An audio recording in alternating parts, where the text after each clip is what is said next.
ایک دن آپ صلی اللہ علیہ وسلم لوگوں میں تشریف فرما تھے کہ آپ کے پاس ایک شخص آیا اور پوچھنے لگا کہ ایمان کسے کہتے ہیں؟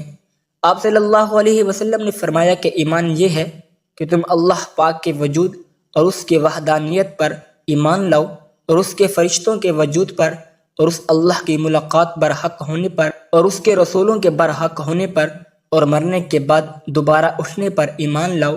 پھر اس نے پوچھا کہ اسلام کیا ہے؟ آپ صلی اللہ علیہ وسلم نے پھر جواب دیا کہ اسلام یہ ہے کہ تم خالص اللہ کی عبادت کرو اور اس کے ساتھ کسی کو شریک نہ بناؤ، اور نماز قائم کرو، اور زکوٰۃ فرض ادا کرو، اور رمضان کے روزے رکھو۔ پھر اس نے احسان کے متعلق پوچھا۔ آپ صلی اللہ علیہ وسلم نے فرمایا، احسان یہ ہے کہ تم اللہ کی عبادت اس طرح کرو گویا تم اسے دیکھ رہے ہو۔ اگر یہ درجہ نہ حاصل ہو تو پھر یہ تو سمجھو کہ وہ تمہیں دیکھ رہا ہے۔ پھر اس نے پوچھا کہ قیامت کب آئے گی؟ آپ صلی اللہ علیہ وسلم نے فرمایا کہ اس کے بارے میں جواب دینے والا پوچھنے والے سے کچھ زیادہ نہیں جانتا، البتہ میں تمہیں اس کی نشانیاں بتلا سکتا ہوں۔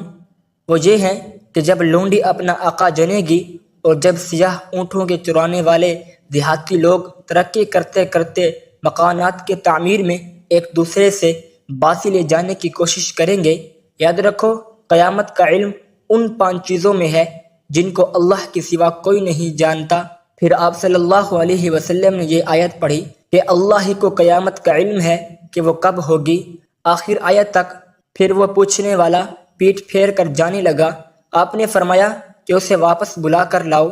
لوگ دوڑ پڑے مگر وہ کہیں نظر نہیں آیا۔